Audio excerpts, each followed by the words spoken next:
कभी तो आए। एक गवर्नमेंट की स्कूल है, हम बच्चे को वहां दाखिल करने को तैयार नहीं है।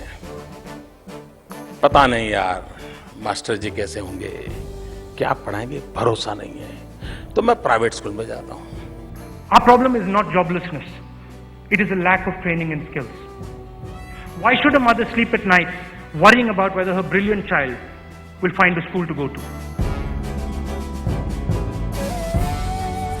We are woefully short of facilities to educate every child in this country. It's a huge demand and supply issue. We have a very poor primary school system. We have a very poor, almost dismantled secondary school system. So can you sustain higher education without the nursery which feeds it? हमने school खोला, outlay हुआ, school बन गया, outcome हुआ, लेकिन जब तक उस गांव के बच्चे पढ़ते नहीं हैं, पढ़ करके आते नहीं हैं, तब तक सोशियो इकोनॉमिकल इंपैक्ट हुआ कि नहीं हुआ, उसका ध्यान नहीं जाता है। Today we are mortgaging our future because large parts of our education and training are based on defunct ideas. Ideas that are no longer relevant. और हमें दुनिया के पास जो मॉडर्न टेक्नोलॉजी है लेनी पड़ेगी। दुनिया के पास आधुनिक विज्ञान है, ज्ञान है, उसको लेना पड़ेगा। Certainly we have the seeds of a world-class education.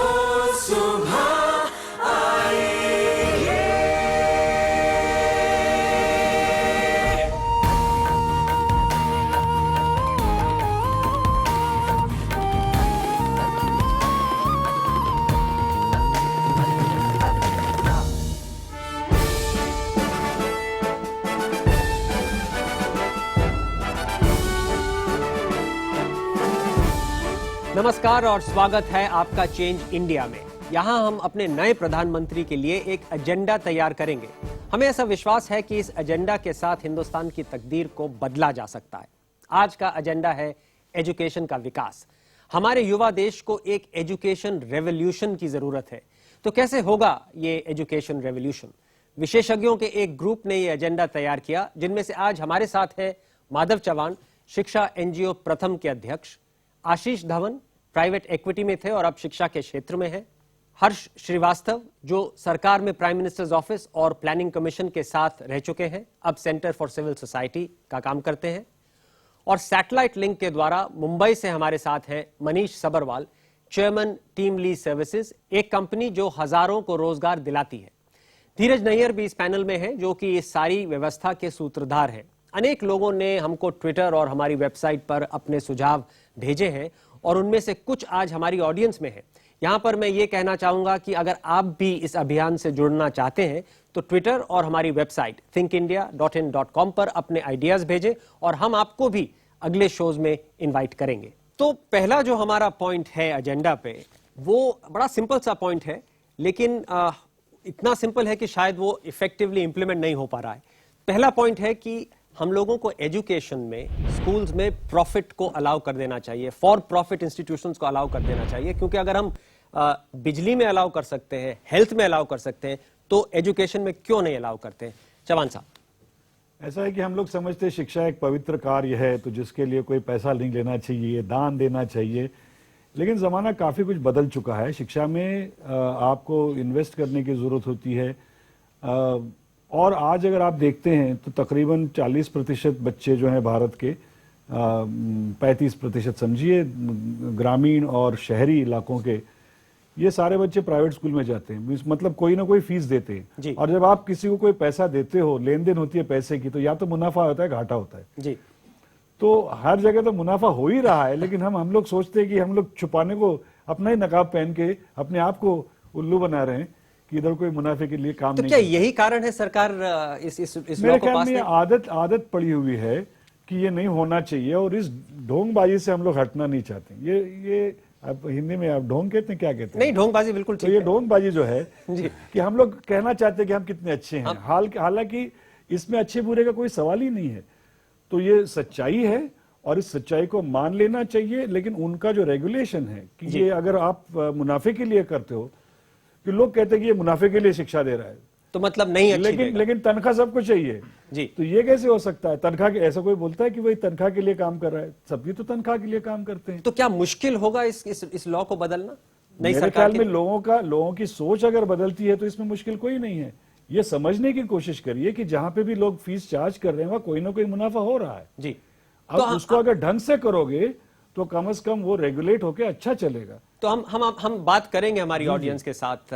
एक बार मैं मनीष सबरवाल को मुंबई से यही सवाल पूछता हूं कि क्या दिक्कत है फॉर प्रॉफिट इंस्टीट्यूशंस को इजाजत देने की? बस विश्वास नहीं है, और मतलब 40 साल हो गए, ये इनर्शिया हो गया है कि ये प्राइवेट सेक्टर वाले कर नहीं पाएंगे। लेकिन पिछले 20 साल में 90% कैपेसिटी इंजीनियरिंग और स्कूल की प्राइवेट फॉर प्रॉफिट है। कागज पे ये नॉन प्रॉफिट है और ये झूठ बंद करना पड़ेगा।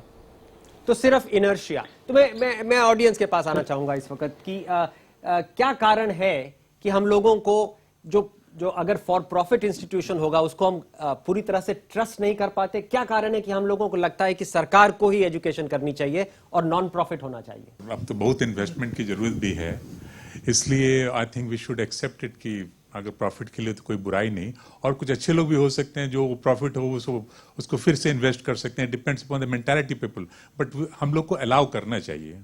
तो एक बार मैं let me get a show off hands कि कौन है जो सपोर्ट करते हैं फॉर प्रॉफिट। अच्छा, अब थोड़े अब काफी हाथ अब उठे हैं, इसका मतलब आपकी एडवोकेसी ने काम किया है। अब मेरे गले में डाल रहे हैं आप, देखो मेरा नाम बुरा हो जाएगा। नहीं, काफी सपोर्ट बढ़ा है। आप कुछ कहना चाह रहे थे? जी सर, जैसे कि बता रहे हैं कि एजुकेशन सिस्टम में प्रॉफिट आना चाहिए, मतलब प्रॉफिट बेसिस होना चाहिए। मेरा मानना है कि एजुकेशन सिस्टम कम से कम प्रॉफिट मोटिव ना हो, क्योंकि आज हम देखें हर जगह प्रॉफिट ही प्रॉफिट, हर कोई प्रॉफिट मोटिव हो गया है। हमारी एजुकेशन प्रॉफिट का मतलब तो ये भी होता है ना कि अगर आप प्रॉफिट थोड़ा कमाते हैं तो फिर आप अच्छी सुविधा देंगे, नई टेक्नोलॉजी लाएंगे और प्लेग्राउंड बनाएंगे। वो सब अच्छा नहीं है क्या? सर, कमाने के लिए पहले सैलरी भी तो मिलनी चाहिए, उस हिसाब से हमारी सैलरी भी बढ़नी चाहिए। सैलरी बिल्कुल बढ़नी चाहिए, ज्यादा इंसेंटिव होने चाहिए। अगर सैलरी बढ़ेगी तो फिर प्रॉफिट ठीक है। अगर सैलरी मेरा कहने का मतलब सैलरी भी बढ़नी चाहिए। अगर लोगों की जेब में पैसे नहीं होंगे कहां से करेगी? नहीं, बात आपकी ठीक है। आशीष, प्रॉब्लम ये, हमारी समस्या ये है कि जो सरकारी स्कूल हैं हमारे देश में वो चल नहीं रहे हैं, तो इसीलिए हमें प्राइवेट स्कूल की जरूरत है। जो अगर आप विदेश में देखें तो उन्होंने फॉर प्रॉफिट को बैन करके रखा है। वहां पे प्राइवेट सेक्टर का शेयर मतलब 5% या 10% होगा। जैसे माधव कह रहे थे कि यहाँ पे क्योंकि 35% ऑलरेडी है, बिकॉज सरकार की ये फेलियर है, तो हमें ये बहुत घोर से देखना है और कहना है कि ये ऑलरेडी मतलब 50% तक तो जाने ही वाला है। तो इसको क्यों ना हम फॉर प्रॉफिट कर दें, लीगलाइज कर दें। बिहार या वेस्ट बंगाल में आप जाइए, वहां पे प्राइवेट स्कूलें बहुत कम हैं, वो बढ़ रही हैं लेकिन कम है जी। लेकिन 80%, 60-70% लोग अपने बच्चों को ट्यूशन में भेजते हैं, तो वो क्या है? वो प्राइवेट एजुकेशन ही, पूरा प्राइवेट और फॉर प्रॉफिट। कम से कम उसको तो सोच है, लोगों की ये सोच है कि मुझे और कहीं भेजना चाहिए बच्चों को। तो एक प्राइवेट एजुकेशन से जुड़ा हुआ मुद्दा वाउचर्स का है जी। तो आप जरा वो समझाएं कि अगर वाउचर सिस्टम हिंदुस्तान में आता है तो उसका किस तरह से इंप्रूवमेंट होगा आज के सिस्टम? वाउचर समझाने के लिए सोचिए, एक सरकार आपके हर परिवार को एक कूपन देती है जिसका कीमत है जो सरकारी एक स्कूल में खर्च करे 1,000-2,000 रुपए प्रति महीने, और माँ बाप फिर चुन सकते हैं वो उनको अपने बेटे को कहां पर भेजना चाहे, बेटे बेटियां को कहां पर भेजना चाहे। सरकारी स्कूल अगर अच्छी शिक्षा पढ़ा रही तो वहां भेजेंगे, कोई आसपास की प्राइवेट स्कूल है वहां भेजेंगे, अगर उससे अपनी जेब से 200 रुपए और देना है तो वो भी भेजेंगे। ये अगर नियम हो तो ये डायरेक्ट कैश सब्सिडी दी जाती है स्टूडेंट को कि आपका ये 1,000 रुपया है या जितना भी है, 800 है, 1,000 है, और अब आप जाके किसी भी स्कूल में जहां पर आपको अच्छा लगे, जहां आपको समझ आए कि पढ़ाई अच्छी हो रही है, और माँ बाप को वो डिसाइड करें कि कहां पर जाना है। तो फिर स्कूल में पैसे आ रहे हैं और वहां कुछ पढ़ाई नहीं हो रही है, जैसे माधव जी आज का सिस्टम यह है कि सरकार स्कूल को पैसा देती है। ये सिस्टम बदल के सरकार डायरेक्ट जो बेनिफिशियरी है उसको पैसा वो चुने, वो जा करें। तो धीरज जरा समाप्त कर दीजिए हमारे लिए। गई है कि हमारी शिक्षा अभियान जो है, शिक्षा का सेक्टर है, वो अभी लाइसेंस राज में फंसा हुआ है। हर चीज में परमिशन की जरूरत है, प्रॉफिट बुरा शब्द है, ये बदलना पड़ेगा। आफ्टर ऑल आप देखें, मोबाइल फोन हम सैकड़ों को पहुंचे हैं, प्राइवेट सेक्टर द्वारा पहुंचे हैं, इसमें कोई बुरी बात नहीं है। प्राइवेट कंपनियों ने पैसा भी बनाया है इस पे, लेकिन आपको फोन मिला है, आपको सस्ते कॉल मिले हैं। तो एजुकेशन में भी आप ऐसे देखिए, दुनिया में सबसे सस्ते कॉल मिल रहे हैं प्राइवेट सेक्टर से। तो एजुकेशन में क्यों नहीं हो सकता कि प्राइवेट सेक्टर दे, अच्छी क्वालिटी दे, टॉप क्वालिटी दे और सस्ते में भी दे, क्योंकि जब कंपटीशन होगा तो दाम भी घटेंगे। ऐसी बात नहीं है कि अभी तो बहुत चुने चुने प्राइवेट स्कूल हैं इसलिए फीस ज्यादा रखते हैं, लेकिन अगर आप ज्यादा परमिट करेंगे, ज्यादा परमिशन देंगे, बहुत स्कूल होंगे, कंपटीशन होगा, दाम भी घटेंगे, क्वालिटी भी बढ़ेगी, तो कंज्यूमर के लिए अच्छा होगा। ऑफ कोर्स रेगुलेशन की जरूरत है, सरकार रेगुलेटर सेटअप करे, इंडिपेंडेंट हो, सरकार से अलग हो और वो क्वालिटी कंट्रोल करे, इसमें कोई ज्यादा मुश्किल बात नहीं है। तो आपने सुना कि जब नए प्रधानमंत्री आते हैं तो ये एक इनर्शिया जो है शायद वो उनके लिए जरूरी हो जाएगा उसको तोड़ना, कि फॉर प्रॉफिट एजुकेशन उनको लीगलाइज करनी चाहिए। एक यहां पर हम एक ब्रेक लेंगे। आप हमारे वेबसाइट पे जाइए thinkindia.in.com पे और जो आपके सुझाव हैं वहां पे दीजिए, और अभी हमारे साथ बने रहिए क्योंकि ब्रेक के बाद हम आते हैं।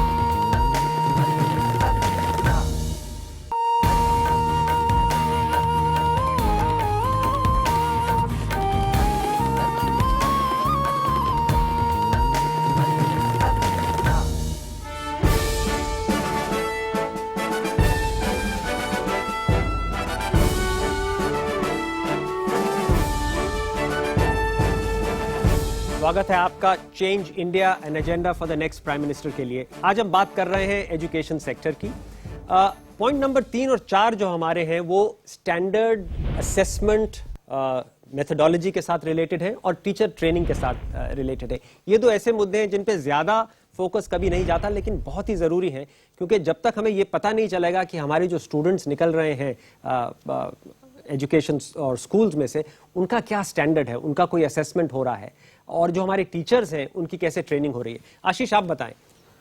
मैं ये सोचता हूं कि जो भारत में हर बच्चे को मतलब किताब पढ़ने की जरूरत है। आज अगर आप देखें तो 5वीं में जो बच्चे हैं वो सेकंड क्लास के जो टेक्स्ट को पढ़ ही नहीं सकते हैं। तो ये मेजर करना बहुत जरूरत है और गोल्स की बहुत जरूरत है, ताकि हम हर साल देख सकें कि उस गोल की तरफ हम जा रहे हैं या नहीं जा रहे हैं। पर ये सरप्राइजिंग है हमारे लिए आशीष कि क्या ये सिस्टम्स इवॉल्व नहीं हुए हैं हमारे देश में? ये हैरानगिरी की बात है कि मतलब ये कॉर्पोरेट सेक्टर में तो ये नामुमकिन है कि आप बिजनेस चला सकें गोल्स के बिना या आउटकम्स के बिना। एजुकेशन में ये हुआ नहीं है, तो ऐसे कि जैसे वो फ्लाइंग ब्लाइंड।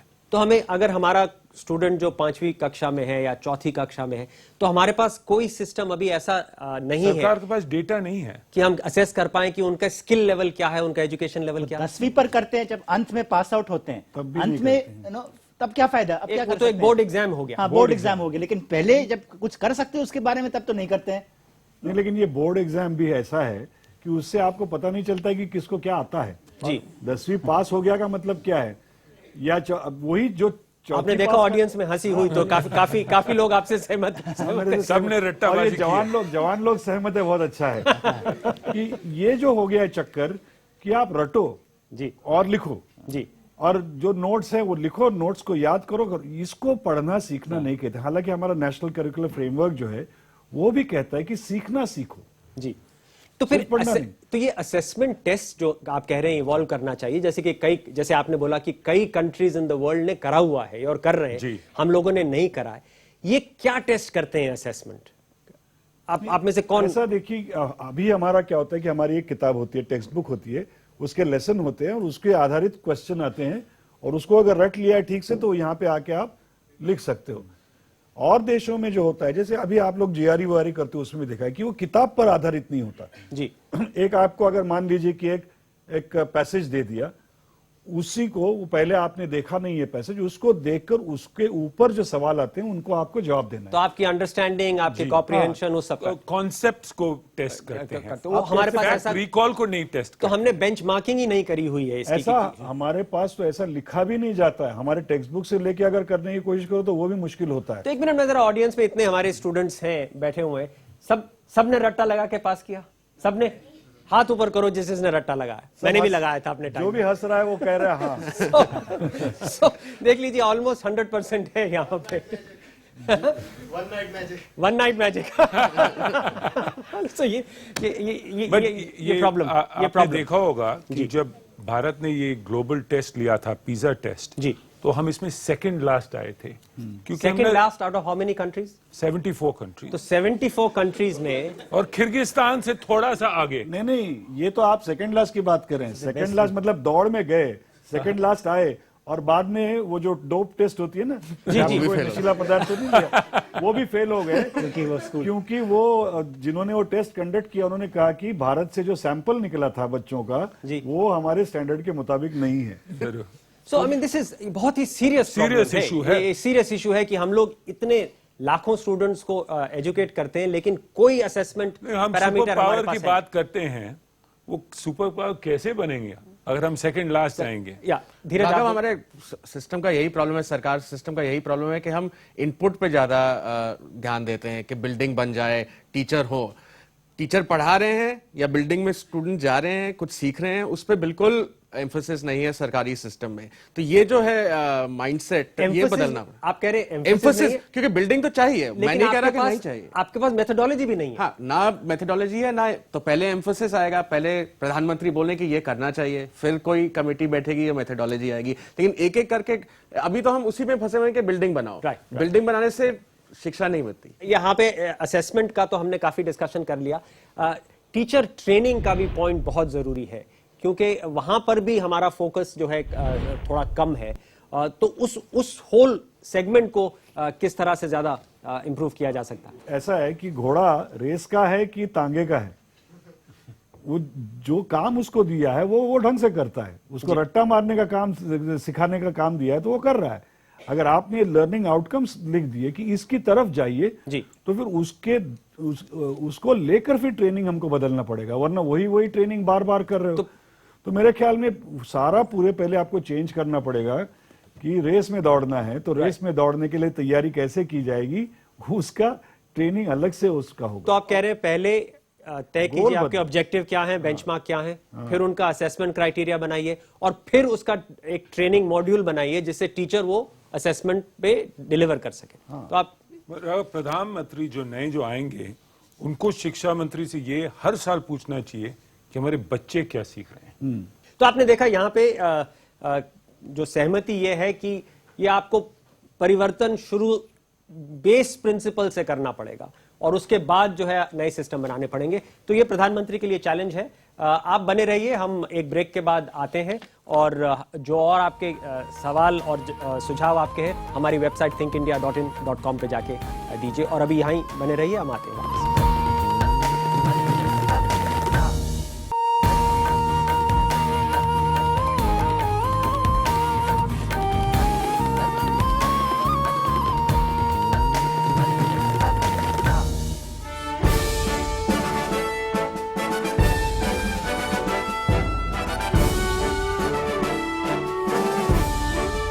Welcome back. स्वागत है आपका change India an agenda for the next prime minister में। आज का फोकस है एजुकेशन सेक्टर में। हमने primary education, secondary education, teacher training और असेसमेंट, स्टूडेंट असेसमेंट की बात तो करी है। अब जो हमारे पास मुद्दा है इस ब्रेक में हम करना चाहते हैं हायर एजुकेशन पे, और हायर एजुकेशन पे काफी सुझाव हमारे इस एजेंडा आइटम में भी है। तो मैं आपको थोड़ा बहुत पढ़ के सुना देता हूं। एक तो है कि नया हायर एजुकेशन रेगुलेटर बनाइए। आज होता क्या है कि कई मिनिस्ट्रीज में बटा हुआ है ये मामला। कुछ लेबर मिनिस्ट्री में है, कुछ हेल्थ मिनिस्ट्री में है, कुछ लॉ मिनिस्ट्री में है और बाकी जो वहां नहीं है वो सब कुछ एचआरडी मिनिस्ट्री में। तो एक नए रेगुलेटर बनाने का सुझाव है। जो डिस्टेंस और ऑनलाइन एजुकेशन है वो बहुत बटी हुई है हिंदुस्तान में। वो उसको हम स्टेट में बांध के रखना चाहते हैं, उसको खोलने की बहुत जरूरत है। तो ये बताएं, नया रेगुलेटर बनाना और ऑनलाइन एजुकेशन को डीरेगुलेट करना, दोनों पॉइंट्स रिलेटेड है। पूरा इतना डिस्ट्रीब्यूटेड हो गया है इंडिया में जो रेगुलेशन एजुकेशन का है, बिना रेगुलेटर बनाए चेंज आ नहीं पाएगा।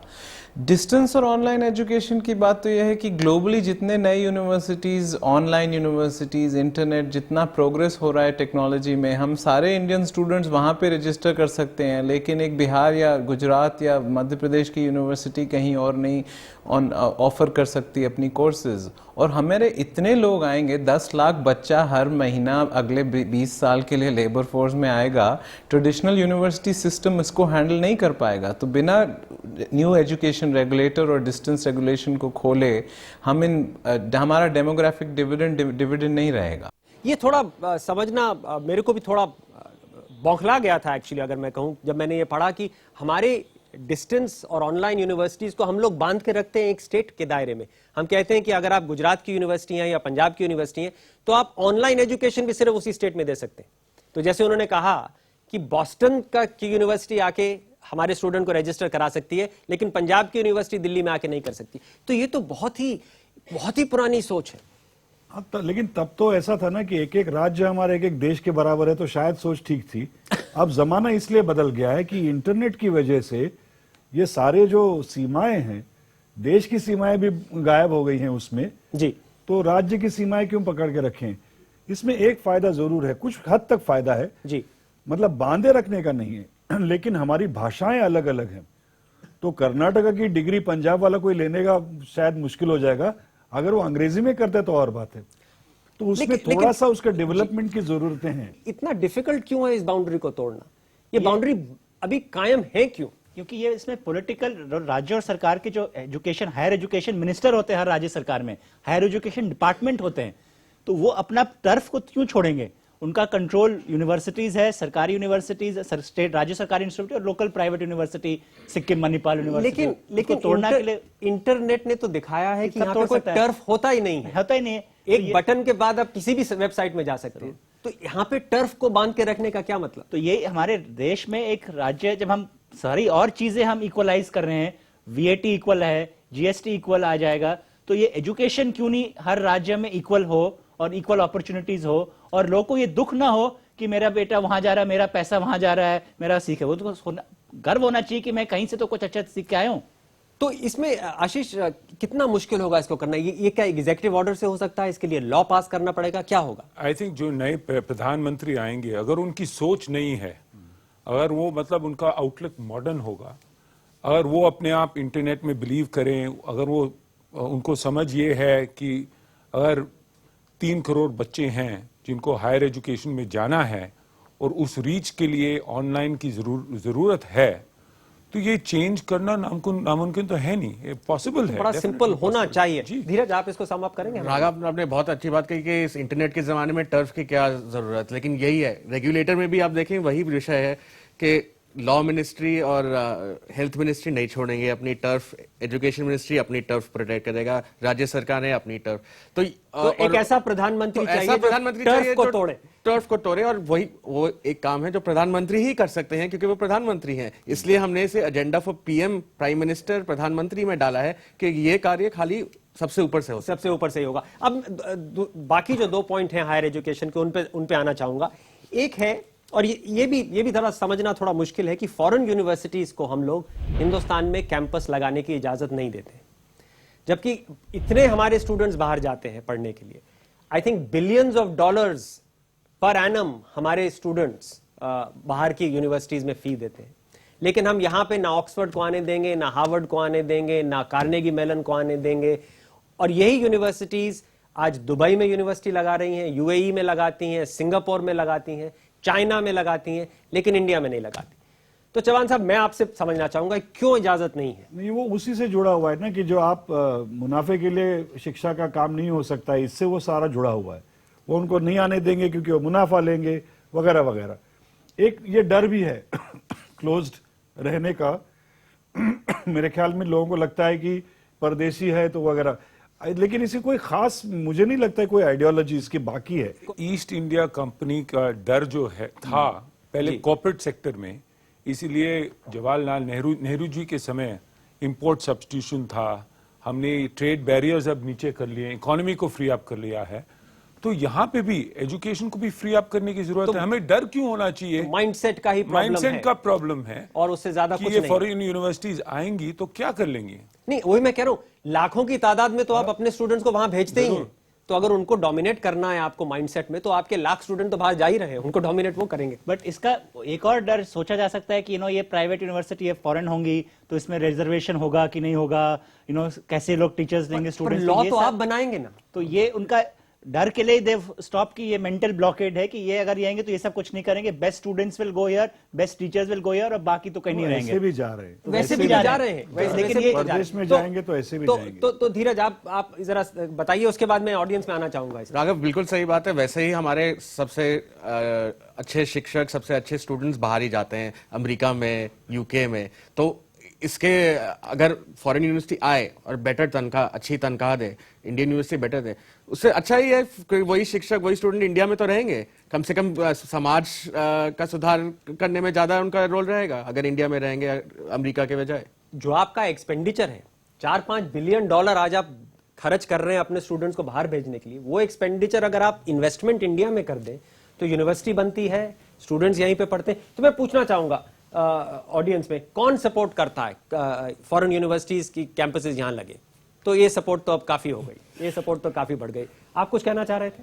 30,000 करोड़ रुपये बाहर भेज दिए 4-5 बिलियन डॉलर ट्रेन करने के लिए हर साल। तो अगर ये हर साल तो अगर वो लोग आए जैसा और हमारे पैनल ने कहा, तो ऑब्वियसली हम लोग इंडिया में इन्वेस्ट कर रहे हैं और कैंपस यहाँ लगेगा, नौकरियां यहाँ बनेंगी, स्टूडेंट्स यहाँ पे रहेंगे। यस, और वो लोग अगर हमारे साथ में, तुम लोग सीखें भी कि वो लोग इतना अच्छा क्यों करते हैं। जी, और 5 बिलियन डॉलर जो आपने बोला, ये सिर्फ फीस है। Yes. जो स्टूडेंट्स ट्रैवल करते हैं, वहां पे रहते हैं, वो उतना ही 5 बिलियन डॉलर और लगता है। Yes, so it's nice that they come to India and invest in India. The young lady here.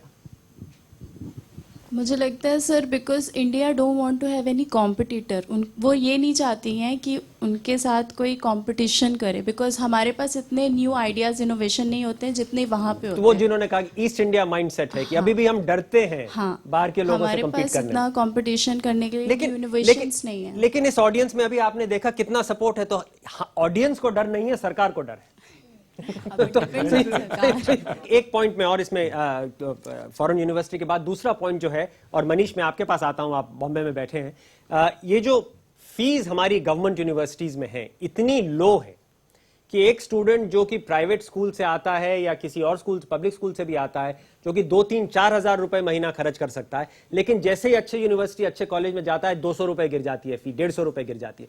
तो एक हमारा सुझाव प्रधानमंत्री को यह है कि आप पूरा डीरेगुलेट कर दीजिए, यूनिवर्सिटी को तय करने दीजिए उसको क्या फी लेनी है, और जो नीडी स्टूडेंट है उसको स्कॉलरशिप दीजिए, उसको स्टूडेंट लोन दीजिए, लेकिन ये ना करिए कि सबको सब्सिडी दे दीजिए, जो दे भी सकता है फी उसको भी सब्सिडी दीजिए। तो इस पे आपका सुझाव?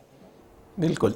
दिल्ली यूनिवर्सिटी के कॉस्ट सिर्फ 3% फीस से आते हैं। तो एक तो बहुत वेस्ट होता है कि लोग जिन फीस दे सकते हैं वो नहीं देते, और दूसरी बात फिर जो यूनिवर्सिटी की फैकल्टी, यूनिवर्सिटी के एडमिनिस्ट्रेशन स्टूडेंट्स को समझते ही नहीं है, क्योंकि उनका जो कॉन्सेप्ट है कि स्टूडेंट्स फीस देंगे और उसमें से जो रिसोर्सेज जनरेट होंगे वो पुअर स्टूडेंट्स को क्रॉस सब्सिडाइज करेंगे, वो बहुत इंपॉर्टेंट चेंज है। क्योंकि जितना वेस्ट आज इन लो फीस में होता है वो और हायर एजुकेशन को ट्रांसफॉर्म कर सकता है। तो ये भी एक पॉलिटिकल हॉट पोटैटो डिसीजन है किसी प्रधानमंत्री के लिए लेना कि वो डीरेगुलेट करे, क्योंकि उसका रिएक्शन तो होगा, लेकिन उसका जो आई थिंक एजुकेट करना जरूरी है कि उसका फायदा कितना है। तो मैं क्विक ऑडियंस पोल लेना चाहूंगा। आप चाहेंगे कि यूनिवर्सिटीज की फीस डीरेगुलेट हो जाए?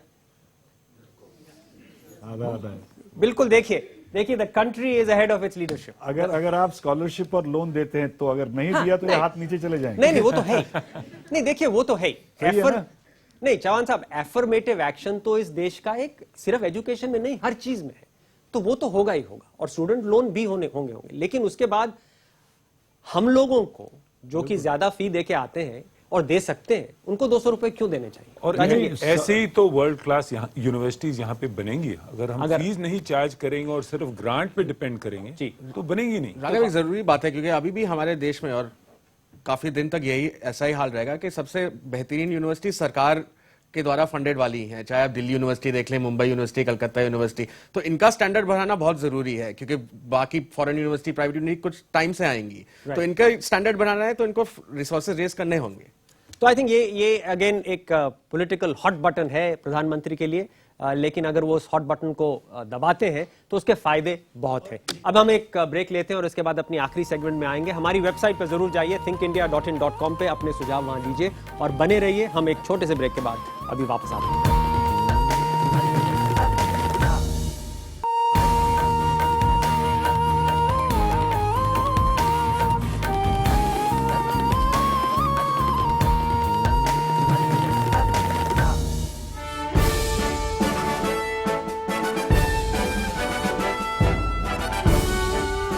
स्वागत है आपका change India an agenda for the next prime minister. और आज चर्चा में है एजुकेशन सेक्टर। हम काफी चर्चा कर चुके हैं सेकेंडरी एजुकेशन की, हायर एजुकेशन की, स्किल डेवलपमेंट की, टीचर ट्रेनिंग की, और अब आखिरी जो हमारा सेगमेंट है वो है अप्रेंटिसशिप एक्ट और वोकेशनल ट्रेनिंग की। और ये एक बहुत ही जरूरी मुद्दा है कि जो हमारे स्टूडेंट्स यूनिवर्सिटी से निकलते हैं, कई बार अगर आप इंडस्ट्रियलिस्ट से बात कीजिए या जो कंपनीज इंफॉर्मेशन टेक्नोलॉजी कंपनीज हैं, वो कहते हैं कि उनके पास वो स्किल नहीं होता है, उनको रीस्किल करना पड़ता है उनको। तो ये जो तालमेल होना चाहिए हमारे एजुकेशन सिस्टम में और जो वोकेशनल नीड्स ऑफ इंडस्ट्री हैं, ये बहुत एक जरूरी चीज़ है। और इसमें मनीष सब्बरवाल को मैं पूछूंगा सवाल, क्योंकि उनका वो जो अपना कंपनी चलाते हैं उनका फोकस काफी हद तक इस चीज पे है। मनीष, देखिए, ये डिग्री का नशा कोई तो समाज ने क्रिएट किया है कि शादी कैसे होगी बिना डिग्री के, लेकिन काफ़ी डिग्री का नशा सरकार की पॉलिसीज से क्रिएट किया गया है। जो मिनिस्ट्री ऑफ एजुकेशन और मिनिस्ट्री ऑफ लेबर में बिल्कुल अलग अप्रोच है, स्किल्स सर्टिफिकेट्स, एसोसिएट डिग्री और डिग्री में ये प्रॉब्लम है। तो 3 चीज़ें करनी पड़ेंगी। या एसोसिएट डिग्री जो 2 साल का डिग्री है, जो वोकेशनल ट्रेनिंग आधा और डिग्री आधा, वो करना पड़ेगा। जो नेशनल वोकेशनल क्वालिफिकेशन फ्रेमवर्क 3 साल से फंसा हुआ है मिनिस्ट्री ऑफ लेबर में, मिनिस्ट्री ऑफ एचआरडी, उसको बिल्कुल क्लियर करना पड़ेगा। और तीसरा, जो अप्रेंटिसशिप में क्रेडिट मिलना चाहिए, जो रिकग्निशन ऑफ प्रायर लर्निंग, वो तो बहुत ज़रूरी है क्योंकि इंडिया में सिर्फ 3 लाख अप्रेंटिसेस हैं, जर्मनी में 30 लाख हैं, जापान में 1 करोड़ हैं, चाइना में 2 करोड़ हैं। और सीखना, जब पैसा भी मिल रहा है सीखना, और काम करने से जो सीखना मिलता है वो दूसरा ही सीखना होता है। क्लास में बैठने से जो स्किल्स जो चाहिए एम्प्लॉयर्स को, वो तो हमें मिल नहीं रहे हैं। तो वो जो आप एक जरा हम एकदम संक्षेप में समझा दीजिए कि वो जो आप कह रहे हैं मुद्दा जो फुटबॉल बना हुआ है बिटवीन 2 मिनिस्ट्रीज, क्या व्हाट इज द पॉइंट, क्या डिफरेंसेस क्या हैं?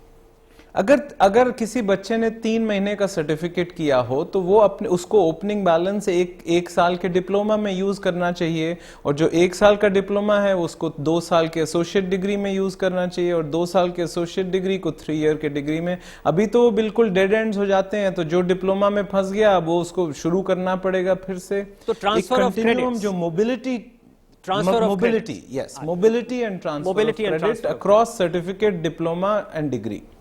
जी हाँ, आशीष आप बताइए। मैं एक चीज कहना चाहता हूं कि जो वोकेशनल है, ये जो स्कूल के बच्चे हैं 9 और 12, क्लास 9 और 12 के बीच में, अगर आप बाहर देखें, चाइना में, ब्राजील में, मेक्सिको में, जर्मनी में, तो वहां पे स्कूल में भी वोकेशनल होती है। और अगर अगले 10 साल में करीब 20 करोड़ बच्चे हमारे सेकेंडरी स्कूल के थ्रू जाएंगे, अगर उनमें से काफी बच्चे हैं जिनको वोकेशनल स्किल की जरूरत है, उनका एप्टीट्यूड भी ऐसा है, तो that is a great opportunity जो हमने अभी तक यूटिलाइज नहीं किया है। तो वही है कि अगर हमको ये थिंकिंग भी बदलनी है और थोड़ा लीगल सिस्टम को बदलना, इसको थोड़ा अगर और ध्यान देते हैं इसकी तरफ, हिंदुस्तान में 90% लोग जो नौकरी धंधा काम करते हैं, ये अनऑर्गेनाइज सेक्टर में, ऑर्गेनाइज सेक्टर में नहीं है। और बहुत सारे लोग यहाँ पे जो सीखे हुए हैं, हुनर सीखे हुए हैं, वो कहीं ना कहीं किसी उस्ताद के पास शागिर्दी करके सीखे हुए हैं, अपने आप सीखे हुए हैं, और वो जो सीखे हैं उसका कोई सर्टिफिकेशन नहीं है। तो जैसे मनीष जी कह रहे हैं, उस तरह से जैसे वो 3 महीने का 6 महीने का कर रहे हैं, वैसे मैं जैसे मजदूरी करता हूं, तो मेरा अगर स्तर बढ़ता है हुनर का, तो वो सर्टिफाई करने की कोई अगर व्यवस्था हो, जो अप्रेंटिसशिप एक्ट में हम लोग डाल सकते हैं, जो अप्रेंटिसशिप एक्ट में होनी चाहिए। जैसे हमारे देश में ये कितना ट्रेडिशन है वो म्यूजिक घरानास का, और कितने बड़े बड़े उस्ताद निकलते हैं, लेकिन आप कहते हैं वो क्वालिफाइड नहीं है in a technical sense, in an education. उस्ताद में तो है, उस्ताद ने हाथ रख दिया सर पे तो सब हो जाता है, लेकिन हाँ, इस मजदूरी में नहीं होता है।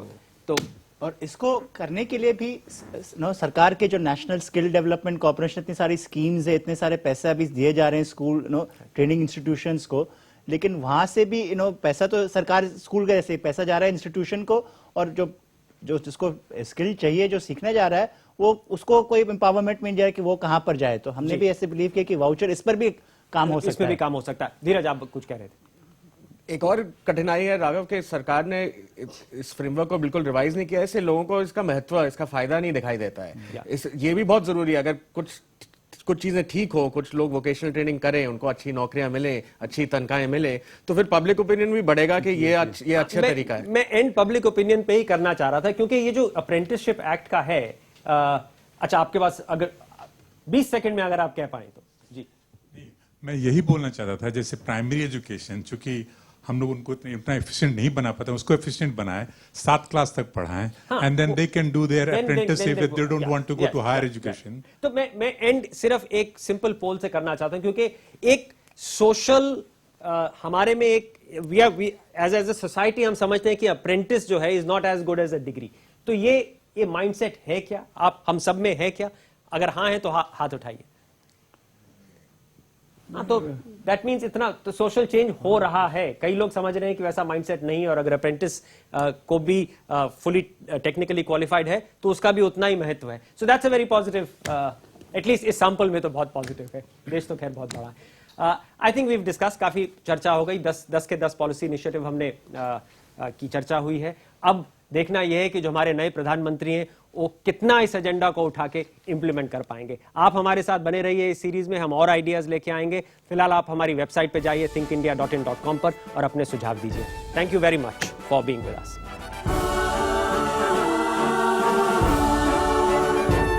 वो सुबह कभी तो आएगी, वो सुबह कभी तो आएगी, इन काली सदियों के सर से जब रात का आंचल ढलकेगा,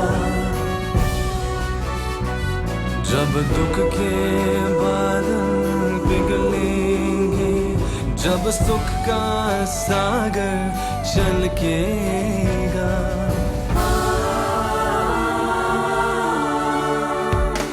जब अंबर झूम के नाचेगा, जब धरती नगमे गाएगी,